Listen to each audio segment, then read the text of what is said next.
धर्मपुर के सबसे धनी आदमी धनी राम की है, जो किसी बीमारी के कारण जीवन के अंतिम समय से गुजर रहा है। धनी राम अपने परिवार का अकेला सदस्य है। उसके घर में 2 नौकर हैं, सावित्री और बलदेव। धनी राम को अब इस बात का एहसास हो गया है कि उसने लोगों से बेईमानी करके जो पैसा कमाया है वो उसके काम नहीं आया। मरने के बाद उसकी सारी संपत्ति रिश्तेदारों के हाथ लग जाएगी। इससे भी उसको कोई फायदा नहीं होगा। धनी राम चाहता है कि उसका धन मोक्ष का कारण बन जाए। इसके लिए वो सावित्री और बलदेव को बुलाता है और उनसे कहता है, बलदेव, सावित्री, तुम दोनों मेरे वफादार नौकर हो। मैंने तुम्हें जीवन भर चंद रुपयों की तनख्वाह के अलावा कुछ नहीं दिया। सेठ जी, आप स्वस्थ रहें, हमें आपसे और कुछ नहीं चाहिए। लेकिन अब मैं कुछ देना चाहता हूँ। क्या सेठ जी? मैं अपनी संपत्ति तुम दोनों में से किसी एक के नाम करना चाहता हूँ, लेकिन उसकी एक शर्त है। शर्त? मैं कुछ समझी नहीं सेठ जी। आज दिन भर तुम दोनों अपनी अपनी समझ के हिसाब से भलाई और नेकी का काम करो और शाम को आकर बताओ। मुझे जिसकी नेकी अच्छी लगेगी मैं अपनी दौलत उसके नाम करूँगा। सावित्री और बलदेव धनीराम की बात सुनकर हैरान होते हैं और दोनों सोचने लगते हैं कि ऐसा क्या काम करें जो धनीराम को पसंद आ जाए। अगले दिन सुबह होते ही सावित्री और बलदेव नेकी और भलाई का काम करने के लिए घर से निकलते हैं। सावित्री अभी तक ये नहीं सोच पाई कि उसे भलाई के नाम पर क्या करना है, लेकिन बलदेव के मन में दौलत पाने की इच्छा ने उसे भलाई के बहुत से काम सुझा दिए हैं। बलदेव सबसे पहले मंदिर में दान करता है। मंदिर के बाहर बैठे गरीबों में भी रुपया पैसों की मदद करता है। अस्पताल जाकर मरीजों को दवाइयाँ खरीद कर बांटता है। गांव के पुराने स्कूल की मरम्मत कराता है। सावित्री ऐसे ही किसी नेक काम के लिए घर से निकली है। उसे रास्ते में एक गाय मिलती है जो कचरे के साथ पॉलीथीन खा रही है। अचानक वो गाय गिरकर तड़पने लगती है। सावित्री उसे तुरंत जानवरों के अस्पताल ले जाकर इलाज कराती है। उसके पेट से बहुत सारा पॉलीथीन निकलता है। इलाज के बाद गाय ठीक हो जाती है। हे भगवान, अब तो शाम हो गई। मैं सेठ धनीराम से जाकर क्या कहूँगी? मुझे इस बात का दुख नहीं है कि मैं नेकी का कोई काम नहीं कर पाई, बल्कि खुशी है कि मेरी कोशिश से गाय का जीवन बच गया। सावित्री गाय को अस्पताल में छोड़कर धनीराम के पास जाती है। बलदेव और सावित्री धनीराम के पास आते हैं और अपनी दिन भर की दिनचर्या धनीराम को बताते हैं। बलदेव अपने किए नेकी के सभी काम को एक एक करके गिनाता है और सावित्री सिर्फ इतना ही बताती है कि उसने सारा दिन गाय के इलाज पर खर्च कर दिया। सावित्री के पास बताने के लिए कुछ नहीं है, इसीलिए वो चुप हो जाती है। बलदेव और सावित्री, मैंने तुम दोनों की बातें ध्यान से सुनी। बलदेव, तुमने दिन के 8 घंटे में 800 भलाई के काम किए हैं। धन्यवाद सेठ जी। सावित्री, तुमने दिन भर में गाय के इलाज के अलावा और कुछ नहीं किया। तुम्हारे हिस्से में एक ही काम है। सेठ जी, मैं गाय की दशा देखकर सब कुछ भूल गई थी। मुझे आपकी धन संपत्ति कुछ याद नहीं रहा। सावित्री, तुमने मेरी संपत्ति के लालच को भुलाकर गाय की जान बचाई है। ये सबसे बड़ी नेकी और पुण्य का काम है, इसलिए मैं अपनी सारी संपत्ति तुम्हारे नाम कर रहा हूँ। लेकिन सेठ जी, मुझे विश्वास है कि तुम मेरे धन का सही उपयोग करोगी और इससे मुझे शांति मिलेगी। सेठ जी, आपने मेरे विषय में कुछ नहीं सोचा? बलदेव, चिंता मत करो, मैं तुम्हें भी कुछ देकर जाऊंगा। सेठ जी, मुझे आपके धन का लालच नहीं है। आप बलदेव को ही सब कुछ दे दीजिए। नहीं सावित्री, आज से तुम ही मेरी संपत्ति की मालिक हो। बस एक ही प्रार्थना है तुमसे, मेरे जीवन के अंतिम दिनों में तुम मेरे साथ रहकर मेरी सेवा करना। सावित्री धनीराम को धन्यवाद कहकर उस गाय के पास जाती है जिसका उसने इलाज कराया है। सावित्री गाय के पास आकर उसे चारा खिलाती है। गाय अब पूरी तरह स्वस्थ है। ये सड़कों पर फिरने वाली आवारा गाय है, इसलिए वो उस गाय को धनीराम के घर लेकर आती है और गाय के साथ खुद भी वहाँ रहने लगती है। सावित्री अब एक बेटी की तरह धनीराम की सेवा करने लगती है। समय पर दवा और खाना पीना देती है, गाय का ताजा दूध पिलाती है। सावित्री बेटी, तुम मेरी कितनी सेवा करती हो, कभी आराम भी कर लिया करो। सेठ जी। सेठ जी नहीं सावित्री, आज से तुम मुझे बाबूजी कहोगी। बाबूजी, जब तक आप पूरी तरह ठीक नहीं हो जाते मैं आराम नहीं करूंगी। सावित्री के संकल्प के सामने यमराज को भी झुकना पड़ता है और कुछ ही दिनों में धनीराम बीमारी को हराकर स्वस्थ हो जाते हैं। सावित्री बेटी, अब तो डॉक्टर ने भी कह दिया है कि मैं पूरी तरह स्वस्थ हूँ।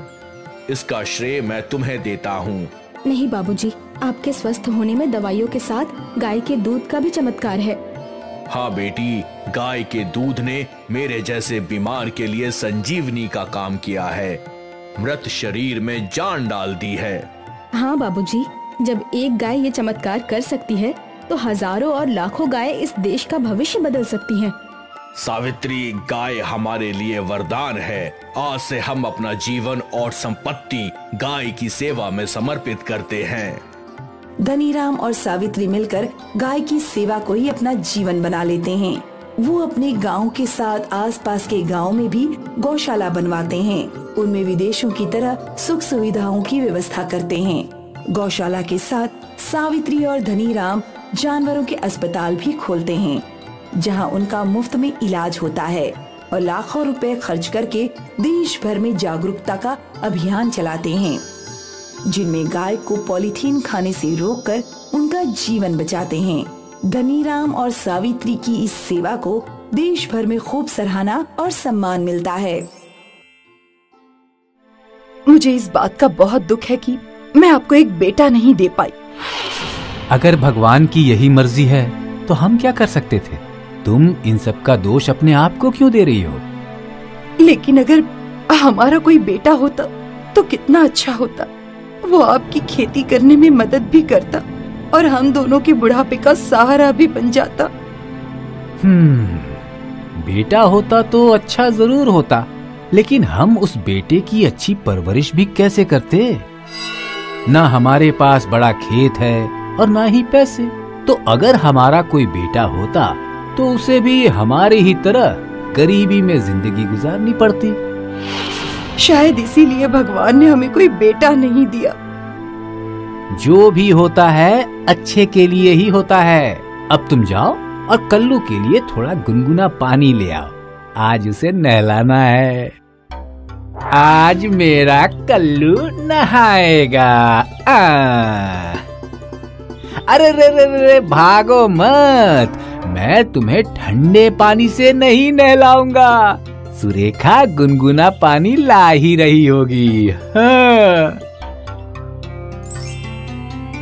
ये लीजिए गुनगुना पानी, अब नहलाइए अपने लाडले को। चलो कल्लू, अब नाटक मत करो। हाँ? अब तो पानी भी गर्म है, तुम्हें बिल्कुल ठंड नहीं लगेगी। हाँ? अच्छे से नहलाओ अपने लाडले को। साहब की ठाठ तो देखो, नहाने के लिए भी गर्म पानी चाहिए। सुरेखा, जब मैं इसे दुलार करता हूँ तब तुम मुझे जलीकटी सुनाती हो, और तुम्हारा क्या? तुम तो इसे अपने हाथों से खाना खिलाती हो और इसे खाना खिलाने के बाद ही खुद खाना खाती हो। हाँ? वो तो है। ये तो मेरी आँखों का तारा है, मेरा लाडला कल्लू। ये क्या बात हुई? कल्लू, चलते रहो। अब थोड़ी देर में सारा काम खत्म हो जाएगा, फिर दोनों मिलकर आराम करेंगे। ओ जी, आइए पहले खाना खा लीजिए और फिर आराम से काम करना। ठीक है, आया। चलो कल्लू, पहले खाना खा लेते हैं। चलो खा लो कल्लू, जल्दी खाओ। उसका खाना हो गया हो तो थोड़ा मुझे भी खाना खिला दो। हाँ, आप भी खाइए। ये लीजिए।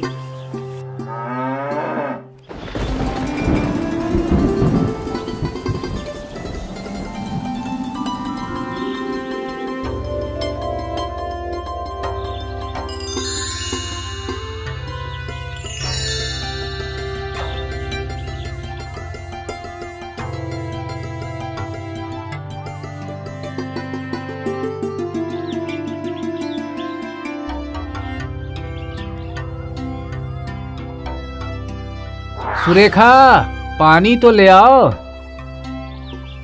लाई जी। आज सारी फसल काट दी और व्यापारी को बेच दी। अच्छी बात है। ए जी, क्या इस बार मुनाफा हुआ है? तुम तो जानती हो कि हमारा खेत ही छोटा है, जितना उगाते हैं उससे कहाँ मुनाफा हो सकता है। इस बार भी पूरी फसल के 100 सिक्के ही मिले। सर, 100 सिक्के? इससे हमारा पूरा साल कैसे जाएगा? पता नहीं, देखते हैं, भगवान की मर्जी।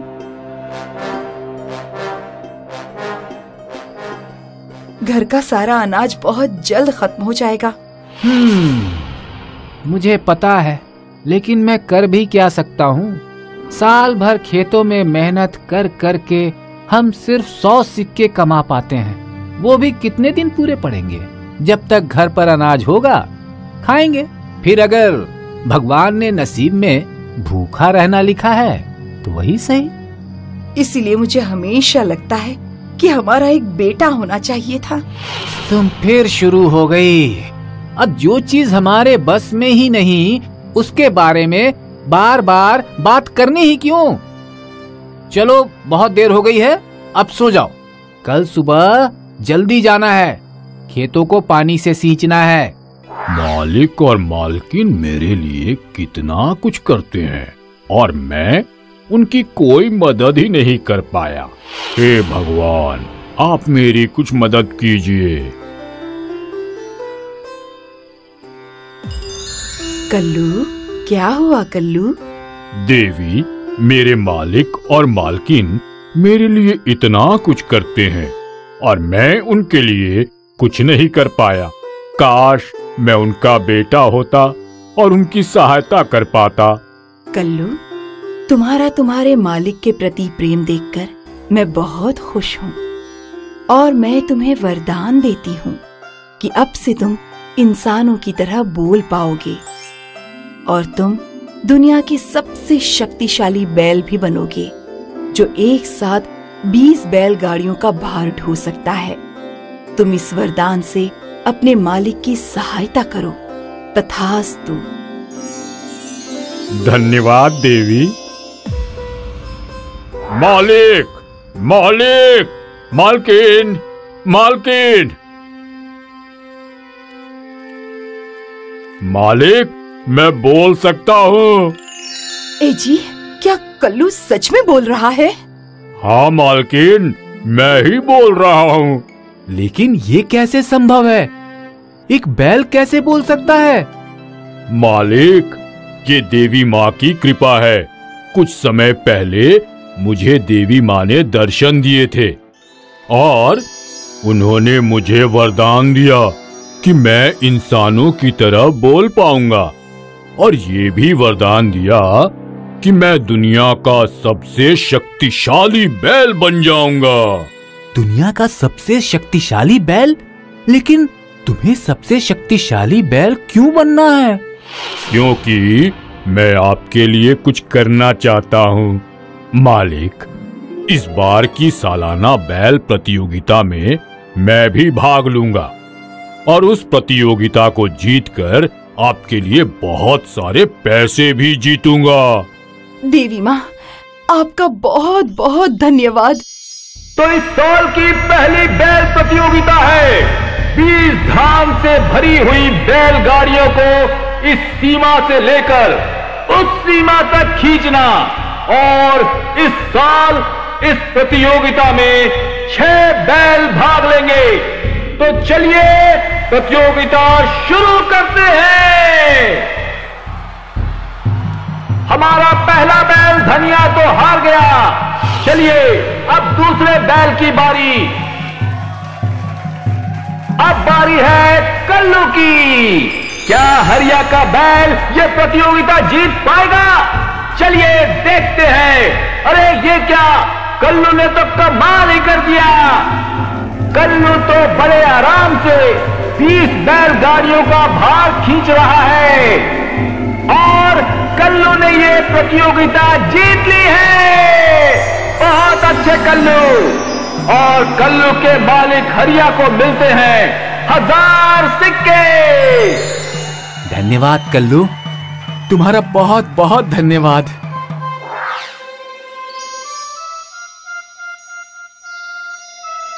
तुम हमेशा कहती थी ना कि हमारा एक बेटा होना चाहिए। ये देखो, यही हमारा असली बेटा है, हमारे बुढ़ापे का सहारा। हाँ जी, आप बिल्कुल सही बोल रहे हो कि कल्लू ही हमारा असली बेटा है। मालिक और मालकिन, आपने मुझे अपना बेटा माना, इसके लिए बहुत बहुत धन्यवाद। आप दोनों ने मेरे लिए बहुत कुछ किया है। मुझे खुशी है कि मैं आपके लिए कुछ कर पाया। देवी माँ का बहुत बहुत धन्यवाद। आज उन्हीं के वरदान की वजह से मैं ये प्रतियोगिता जीत पाया हूँ। देवी माँ की जय हो। देवी माँ की जय हो। देवी माँ की जय हो।